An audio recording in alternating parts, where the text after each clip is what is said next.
Doug Karsch, Scott Andersson, 97.1. Open lines, 248-539-9797.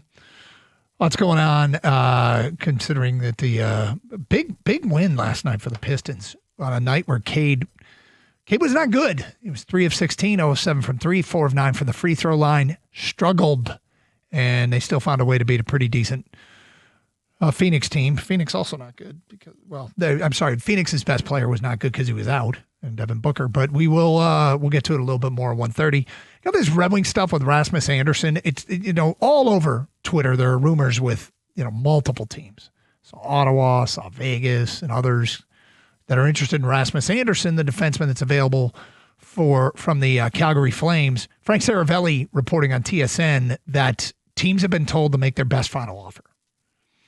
And the Red Wings are right there, allegedly. I mean, a little bit of a believe it when I see it, but this would be a pretty aggressive move. This would be a buy move.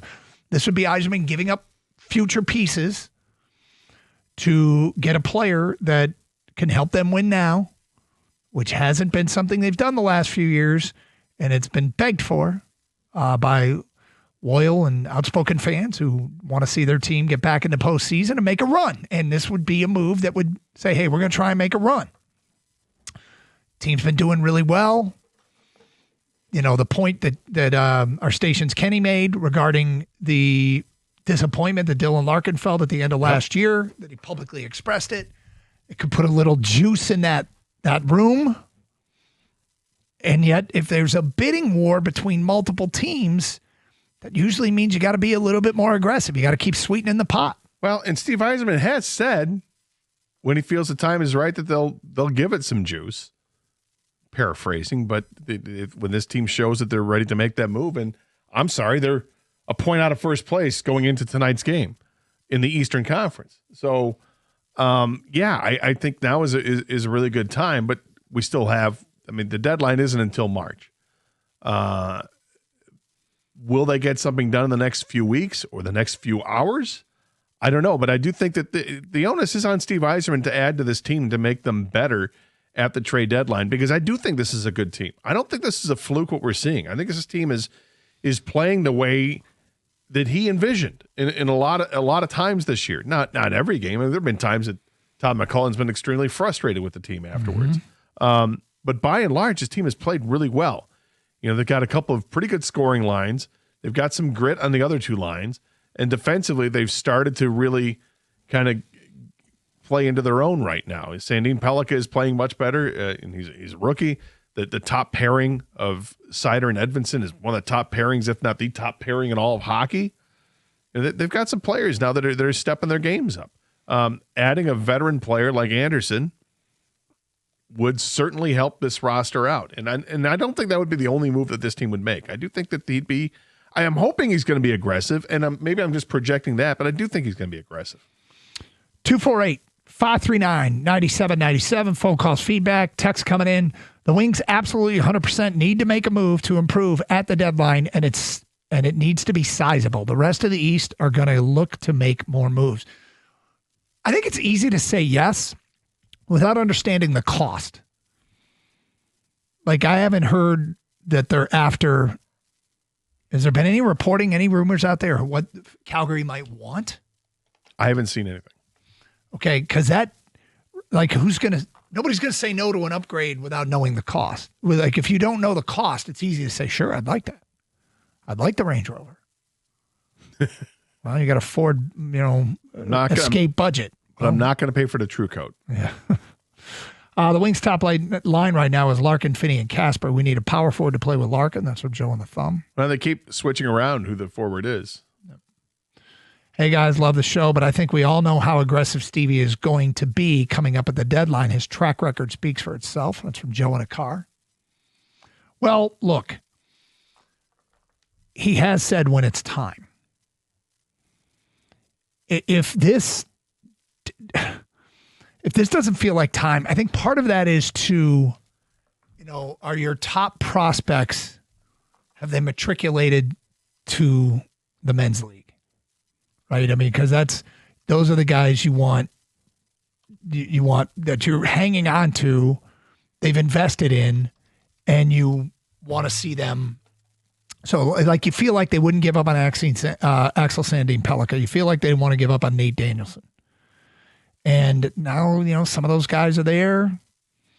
So, what does it mean? Are they more likely to move a prospect now? Yeah, I think that they're in a better position to now because this is a really good hockey team. This isn't like a 20-game sample. Mm-hmm. 248-539-9797. I would love for the Red Wings to make a big splash to keep pace in the crowded East. I have absolutely zero faith that he actually pulls the trigger, though. I have no faith in this current regime. Well, I mean, that's fine if you don't believe him that they said that they would give it gas when necessary. But what if they do? What if they do? Because I almost feel like people don't even care what the results are. That's my takeaway in the last year. They don't even care about the result. They just want to trade. If you ask people right now, should the Lions have traded for Jalen Phillips, they'll say yes. Even though Al-Quadin Muhammad had more sacks than Jalen Phillips the rest of the year, even though Philly's out of the playoffs, now they didn't make the playoffs, even though Phillips had zero statistics in that playoff game, I think Detroit would be much happier if they gave up future assets for Jalen Phillips. Because they'll say at least they tried. To hell with the result, and I don't think that's everybody. Let me be clear. But I think we've reached a point where people would just want a trade so bad, want to give it gas, they don't even care about the result. Well, we're getting there. Yeah. Yeah. But I mean, obviously the hope is that the trade that you're making is going to put you in a better position. You don't make a trade just for trade's sake. You make a trade to improve your team. Well, that's where I think the debate kicks in, is I think some people are ready to make a trade for trade's sake. Well, had the Lions traded for Jalen Phillips, for instance, okay? At the time, I think we would have said that's making a move to try to make this team better the rest of the way. Yep. And then when the season would unfold, and as it did, and if he didn't show up all that much, I think fans they'd feel better about it because of the at least we tried. Yeah. But if you have to go back to how we felt at that time at the trade deadline, sure, we would have taken something like that, but I would have preferred an offensive lineman. Look, I'm not arguing the result here, okay? Which is you're never wrong when you wait till it's over and then build your argument. I'm just saying these things aren't always as easy and obvious as I think fans think they are, I think is the point. They might look good on paper in the moment. The Red Wings shouldn't even bother. Rasmus Andersson is going to wind up with the Dodgers. That's from John. Well, I'm excited to be involved. I think too many teams probably want him.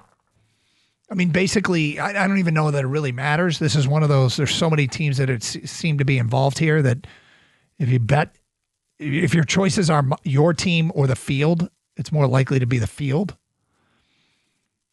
But it would certainly show that at least the general manager, here's what it would show.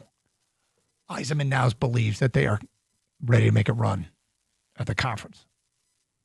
That would say Steve Yzerman understands, like in his analysis of this team, he thinks he can play with anybody in the East. Yeah.